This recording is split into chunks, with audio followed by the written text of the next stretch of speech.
On this episode of Mom Sipping Sangria, James, I've worked a lot of protests, as you can imagine. I was with the Orlando Police Department for 27 years. I've enforced the laws, and now I write the laws as a member of Congress. But this one is different. It doesn't just feel different. It is different because what you see is, look, how did we get here? We got here because an African-American male by the name of George Floyd lost his life.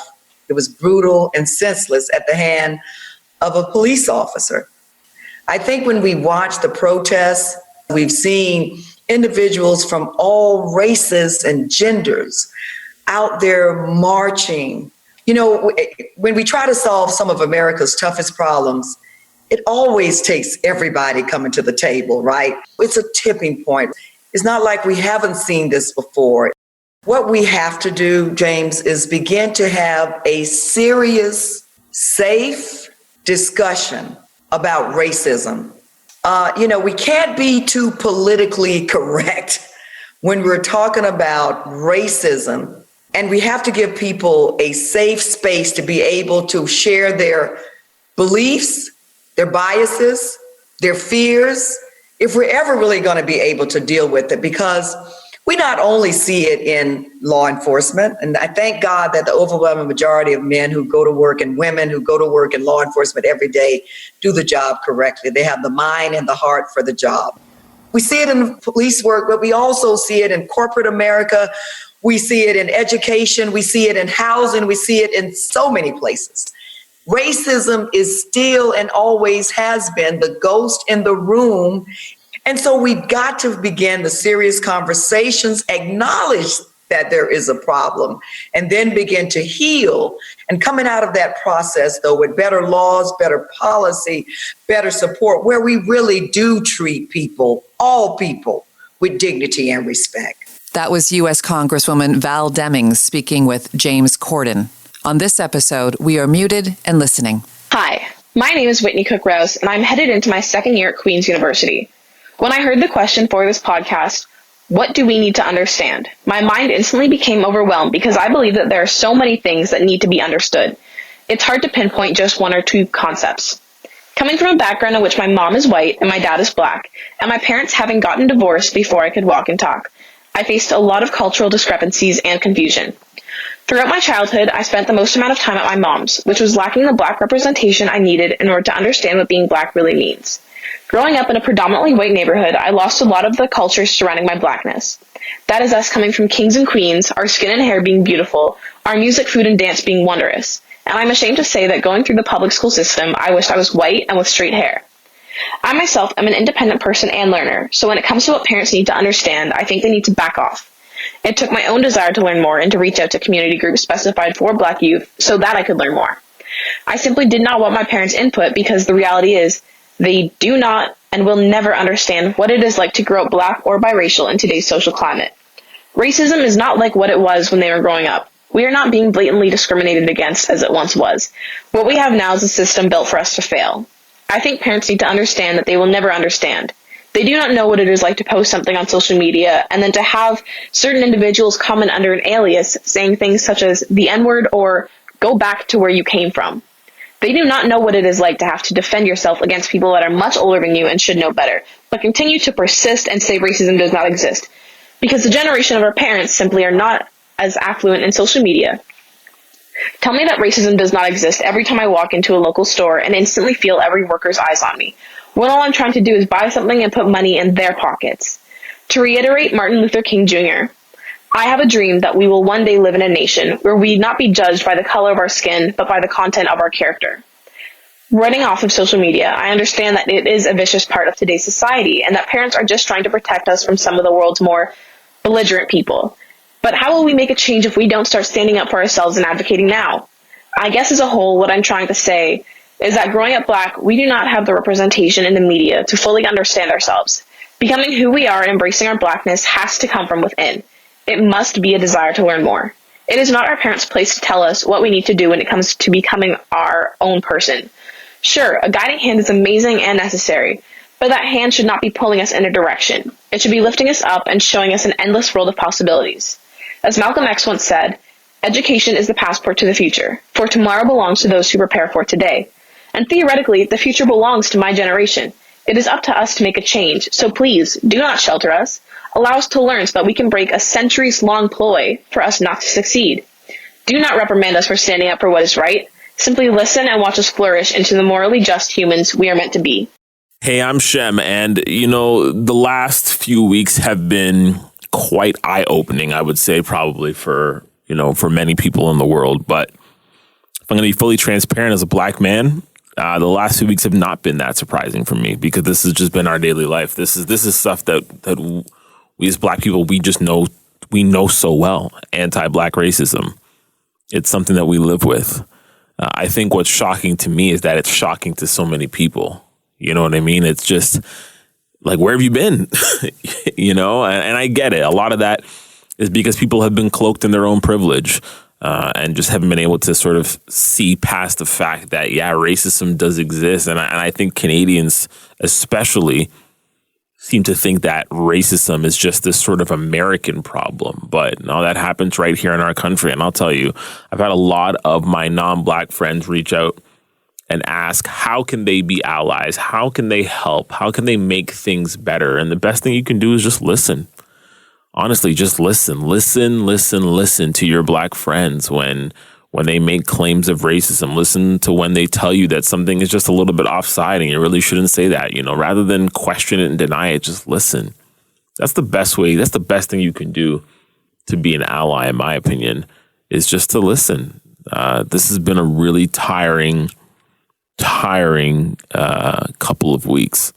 Again, this is something that we deal with daily, but the last few weeks have just made it incredibly challenging, because you almost feel as if people are unburdening themselves onto you or reaching out to you, seeking validation that they themselves aren't racist. And, the one thing I would also tell people is, look, if you may have had some problematic views in the past, maybe some racist views in the past, you can change now. And I hope you are changing now. I hope the things that you're seeing in the world make you realize that, I do need to change my point of view a little bit and start to see people as equals. And the last thing I really want to touch on is this all lives matter versus Black Lives Matter crowd. And anybody who says, of course, all lives matter, of course they do. Well, I mean, that sounds great in theory, but all lives haven't always mattered, especially when it comes to engagement with the police. This is why Black Lives Matter is a thing. And Black Lives Matter is not saying only Black Lives Matter. Let me repeat that. Black Lives Matter is not saying only Black Lives Matter. It's not saying that Black Lives matter more than anybody else. It's just asking, hey, can we matter in the same way that all other lives matter? That's all it's saying. So when you use the racist retort of all lives matter, you're just devaluing it. You're not listening. And it goes back to listening. Nobody's saying your life doesn't matter. All black people are saying is, hey, can we matter too? So I work in human resources, and we've been having lots of conversations over the last couple of weeks, and had people internally sharing their stories and so on, myself included. And part of what I think becomes the next step is it's that listening, being able to hear people from where they are and what they carry with them, and having the conversations with people who are different from you. And then I think the next step then is having those same conversations with people who are like you. For white families to be having conversations with their friends and talking about issues that maybe they haven't talked about from the perspective of understanding the Black experience. I think that's the next step. And if someone were to ask me, what can I do? That's kind of what I would ask. I'm Danielle. There's too many things to talk about that I don't want to spend too much time on, because I need to preserve my own mental health. And I just don't want to continue to burden myself with this conversation. But one thing that I can touch on, or bring to light, or have you look into more, is the idea of a double consciousness. That's something where I feel personally I go through it, and I'm pretty sure many other Black people go through that too. It's a term coined by W.E. Du Bois. You can Google it, find out more information on it, but it's pretty much having, living your life, knowing who you are, and seeing yourself through the eyes of other people as well. Living your life through the eyes of the oppressor, through the system that looks at you as if you're a second-class citizen. People that look at you different, people that treat you different. People have the luxury to see themselves as who they are. Black people, at times, including myself, see ourselves as who we are and see ourselves as who other people see us as. And it's not easy. It's annoying because we just want to live our lives, but with everything that we experience, we're not afforded that luxury of just seeing ourselves as who we are. We see ourselves as other people through other people's eyes. Hi, my name is Shelley Barnett, and I am a mother of 3, and I wanted to share with you a Facebook post that I put out that represents how I feel about current issues. I have believed my whole life that I can be and achieve anything I put my mind to. I have worked hard to make this a reality, and for the most part, I have achieved what I set out to. I'm aware of my privilege. We live in a nice neighborhood, we have good jobs, we're educated, and live a comfortable life. We have amazing friends and family of all nationalities, and we love and care for each other. I am blessed. My family is blessed. The events of this week and the past few weeks have unfortunately reminded me that for some, certainly not all, but some, none of the above matters. Because when they see me, my children, my brothers, my cousins, my husband, my mother, they see race and they assign a social identity that at its best is stereotypical and at its worst puts our lives in danger. I wish I was just being dramatic. I wish I, like many others, did not have to have a conversation with my children about what to do when approached by the police. I am saddened, heartbroken, angry, disappointed, and shocked at the pervasiveness of racism and the victimization of people who look just like me. And I'm also afraid. I'm afraid that Ahmaud Arbery, George Floyd, and Christian Cooper, and the many others who have been targeted because they were Black while doing everyday activities could be someone I love. I think that it can be easy to come up with reasons as to why this conversation doesn't pertain to you. I'm not Black. I'm not racist. I have Black friends. This isn't happening in my neighborhood. It's too uncomfortable. It's not really my problem. And the list goes on. The men who shot and killed Ahmaud Arbery were arrested because the conversation started. The police officers who murdered George Floyd were fired and finally arrested because the conversation started. Racism will not be surfaced unless the conversation starts. So I ask you all, please start the conversation. Call out injustice. Use your voice and your privilege to speak for those who can't.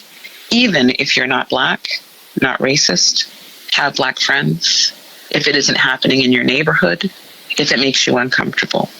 I am grateful for your thoughts and prayers, but what we really need is your voice. I know they hate me.